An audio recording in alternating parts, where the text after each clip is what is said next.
ప్రభువు రక్షకుడైన యేసుక్రీస్తు అతి పరిశుద్ధ నామమును బట్టి మీకు వందనాలు స్తోత్రాలు చెల్లిస్తున్నాం. దేవుని కృపను బట్టి, దేవుని యొక్క మహిమ మనం ఈరోజు మరలా కలుసుకొనటానికి పరిశుద్ధ గ్రంథములో నుంచి యెషయా గ్రంథములో 45వ అధ్యాయము 5వ వచనాన్ని చదువుతున్నాం. ఎండిన దేశములో ఎండ వేడిని అణిగిపోవునట్లు నీవు అన్యుల ఘోషను అణిచివేసితివి. ఇక్కడ మనం గమనిస్తే ఎండ వేడితో ఎండిపోయినటువంటి దేశములుగా అన్యుల ఘోష. ఈ అన్యుల ఘోష ఎలాగ ఉన్నది అనేది మనం చూస్తే, మరి వేడిమి కలిగినటువంటి అనేకమైనటువంటి అన్యుల ఘోషలుగా ఉన్నాయి. ఈరోజు మనం గమనించాలి, కొందరు మనం చూస్తుంటాం, అన్యుల ఘోష ఎక్కువైపోయిందండి. మా సొమ్ము మేం తింటున్నా, మా కష్టార్జితం మేం చేస్తున్నా, ఇలాంటి కొన్ని మనం లోకంలో చెప్పుకుంటూ దీనికి ప్రచ్ఛన్న మార్గాలు ఎన్నో చూస్తుంటారు. ఈ యొక్క ఘోష తగలకోకుండా, ఆ బారణ పడనివ్వకోకుండా ఉండాలంటే నువ్వు దేవుని సన్నిధిలో ఎప్పుడు కూడా దేవుని నమ్మిన వారు, ప్రభుని వెంబడిస్తున్నవారు ప్రార్థన ఉండాలి, సంఘ సహవాసం ఉండాలి, దేవునితో ఆత్మీయతలో జాగ్రత్తగా నడుచుకోవాలి. కొన్ని విషయాలు ఇవాళ మనం నేర్చుకుందాం. ఈ ఘోషల నుంచి కొన్ని ఉన్నాయి.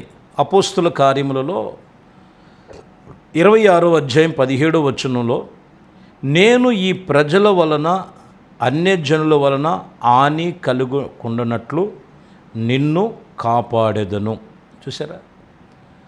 అంటే అన్యజనుల వలన ఏమున్నదంట? హాని ఉంది. ఆ హానిలో నుంచి నువ్వు కాపాడబడాలి అని అంటే దేవునికి నువ్వు లోబడి ఉండాలి, దేవుని సన్నిధిలో ఉండాలి. అది అన్యుల ఘోష నుంచి తప్పించబడేటువంటి వారి యొక్క మొదటి లక్షణం ఏంటంటే, ఖచ్చితంగా ఈ దేవుని సన్నిధిలో మన ప్రభు అయిన యేసుక్రీస్తు యొక్క సన్నిధిలో మీరు గమనించి అన్యుల యొక్క హాని నుండి నువ్వు కాపాడబడాలి, నువ్వు దేవుని సహవాసము కలిగి ఉండాలి.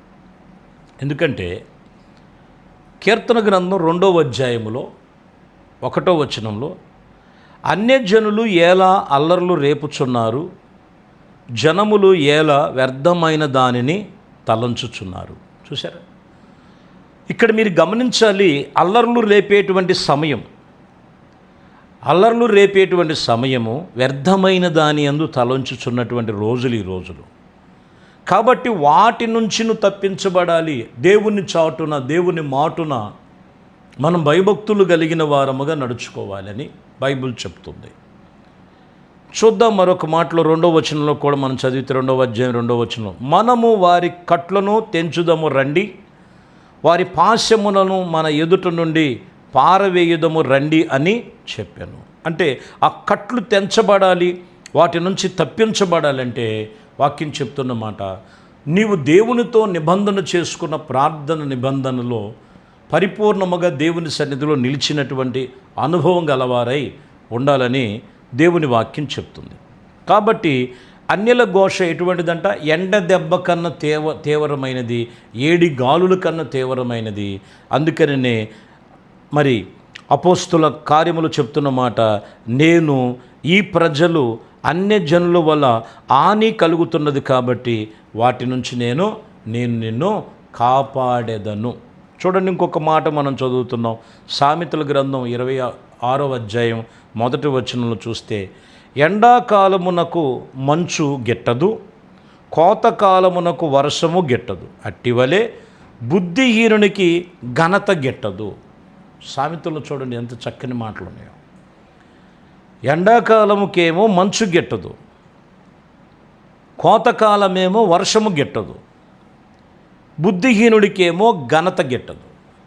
అంటే ఈ వాక్యములో మనం నేర్చుకోవాల్సింది ఏంటంటే, బుద్ధిహీనతలో ఉన్నప్పుడు ఘనత వహించదు, వాళ్ళకి గిట్టదు. ఎందుకంటే వాళ్ళ బుద్ధిహీనత అంతే. ఆ బుద్ధిహీనతలో పడిపోయి ఎంత సరిచేసుకోమన్నా వాళ్ళు సరిచేసుకోరు. బుద్ధిహీనతలోనే. ఏంటి బుద్ధిహీనత అంటే, వాక్యం వింటానే ఉంటారు, వాక్యం చెబుతూనే, మాటలు వింటూనే ఆ వాక్యానుసారంగా నడుచుకోరు, మళ్ళా బుద్ధిహీన పనులన్నీ చేస్తారు. అందుకనే సామెతల్లో మరి మనం చూస్తే ప్రసంగిలో ఉంటుంది 10వ అధ్యాయం 1వ వచనంలో, బుక్కావాని తైలములో సచ్చిన ఈగలు పడి ఇదిగో ఏమై ఉన్నదంటే తైలమంతా కూడా చెడిపోయినట్లుగా ఉన్నది. మనం చూస్తే ఏమని రాయబడి ఉంది, బుక్కావాని తైలములో చచ్చిన ఈగలు పడుట చేత అది చెడు వాసన కొట్టెను, కొంచెము బుద్ధిహీనత త్రాసులో ఉంచిన ఎడల జ్ఞానమును ఘనత తేలికైపోయినట్లుగా రాయబడింది. అంటే ఇప్పుడు ఏమై ఉన్నదంట, కొంచెము బుద్ధిహీనత. ఇక్కడ బుక్కావాని తైలం అంటే ఏంటిదంట, దేవుని వాక్యము ఒక తైలము వంటిది, జుంటెత్తైన దారుల కన్నా మధురమైనటువంటి మాటలు అవి. ఇప్పుడు ఆ తైలములో ఏం పడినాయి అంటే, చచ్చిన ఈగలు పడినాయి, తైలం అంతా పాడైపోయి. అంటే మాటకు అర్థం ఏంటంటే, ఆదివారం వాక్యం బాగానే వింటారు, చక్కగా ఏదైనా మీటింగులో దేవుని వాక్యం బాగానే వింటారు, కానీ ఆ కొంచెము బుద్ధిహీనత ఈ మంచి మాటలు ఏమైపోతున్నాయంటే పాడు చేస్తుంది, దేవుని ఘనత పొందుకోలేకపోతుంది. అందుకనే వాక్యం ఏం చెప్తుందంటే, ఇదిగో బుద్ధిహీనునికి ఘనత గిట్టదు. నువ్వు ఘనంగా ఉండాలిరా బాబు, నిన్ను ఘనంగా ఉంచుతానికి నేను నిన్ను పిలిచారని దేవుడేమో వాళ్ళని పిలుస్తున్నాడు. వీళ్ళేమో బుద్ధిహీనత మార్చుకోకుండా ఉండటం వలన బుద్ధిహీనతలోనే పడి ఉండి ఘనతకు బలహీనమైపోతున్నటువంటి విషయం. అందుకనే తైలం ఏమైపోతుందంటే చెడు వాసన కొట్టినట్లుగా, సాక్ష్యం సరిగా ఉండదు, ఆలోచన విధానాలు సరిగా ఉండవు, నడవడి సరిగా ఉండదు, ఆత్మీయత సరిగా ఉండదు. దేవుడేమో ఘనతకి ఎక్కించాలంటాడు, వీళ్ళకేమో బుద్ధిహీనత తొలగిపోదు. ఈరోజు ఏది నీలో పొడచూపుతుందో అది జనుల ఘోష కంటే చాలా ఘోరమైన ప్రమాదమైనది. కాబట్టి ఒకటి, జనుల ఘోష అనేది, ఇదిగో లోకములో ఉన్నటువంటి మనుషులు భారణ నువ్వు పడుకోకుండా ఉండాలంటే దేవుని చాటును ఉండాలి. రెండోది, దేవుడిచ్చేటువంటి ఘనత పొందుకోవాలంటే బుద్ధిహీనత అనేది అది చెడు వాసన కొట్టేటువంటి పరిస్థితి. ఆ బుద్ధిహీనతను విడవమని వాక్యం చెప్తుంది. ఎందుకంటే హోషేయ గ్రంథములో 13వ అధ్యాయం 5వ వచనములో, మహా ఎండాకాలమున అరణ్యములో నిన్ను స్నేహించిన వాడును నేనే. ఇజ్రాయేలును చూడండి, మనం గమనించినట్లయితే వాక్యము చెబుతున్న మాటలో, ఇదిగో స్నేహించిన వాడును నేనే. ఎక్కడి నుంచి అంట, ఎడారిలో ఉండగా, ఎండమాముల్లో ఉండగా స్నేహించిన వాడును నేనే అని చెబుతూ 11వ అధ్యాయం హోషేయ గ్రంథములో 1వ వచనంలో ఒక మాట ఉంటుంది, ఇజ్రాయేలు బాలుడై ఉండగా నేను అతనిని ప్రేమ కలిగి నా కుమారుడా అని ఐగుప్తిలో నుండి రప్పించి తిని. చూసారా, ఎడారిగా ఉన్నటువంటి జీవితాలు, ఎండమాములుగా ఉన్న జీవితాలు, పాడైపోయిన జీవితాల్లో స్నేహించి ప్రేమించి ఆయన హక్కును చేర్చుకుంది ప్రభు అయిన యేసుక్రీస్తు నేనే అని చెప్తున్నారు అక్కడ. అంతేకాదు, ఇజ్రాయేలు బాలుడుగా ఉండగా నేను అతనిని ప్రేమ కలిగి నా కుమారుడా అని ఐగుప్తిలో నుంచి వారిని నడిపించిన వాడను నేనే ప్రభు చెప్తున్నారు. కాబట్టి ప్రియమైన దేవుని బిడ్డలారా, సర్వశక్తి కలిగిన దేవునితో మనం నిబంధన కలిగి వాక్యము చెబుతున్న మాట, దేవుని సన్నిధికి మనము లోబడి ఉండాలి. కాబట్టి ఏది బుద్ధిహీనత ఉంది, ఏది ఇంకా దేవునికి లోబడలేనటువంటి స్థితి ఉంది, ఏది అన్యుల ఘోషల మధ్యలో ఉన్నారో ఒక్కసారి జ్ఞాపకం చేసుకొని ప్రభు ఈరోజు వాక్యము చేత చెబుతున్నటువంటి ఈ సత్యమును మనం తెలుసుకొని ఆత్మీయ జీవితంలో ప్రభు మనకి స్వేచ్ఛను, స్వతంత్రత ఇచ్చాడు. ఎక్కడనంటే యేసుక్రీస్తు రక్తముల వలన. కాబట్టి మరలా తిరిగి దాసత్వం అనే కాడి కింద చిక్కుకోవద్దు. ఎక్కడ బుద్ధిహీనత ఉన్నది, ఎక్కడ లోకములు పడిపోయి ఉన్నామో ఒకసారి ఈ వాక్యము చేత నువ్వు సరిచేసుకొని ప్రభుకు అప్పగించుకో. ప్రార్థన చేస్తాను మీ కొరకు. మహాపరిశుద్ధుడు అయిన తండ్రి, దయగలిగిన మా ప్రభువా, మీ శ్రేష్టమైన అతి పరిశుద్ధ నామమును బట్టి మీకు స్తోత్రాలు, స్తుతులు చెల్లిస్తున్నాం.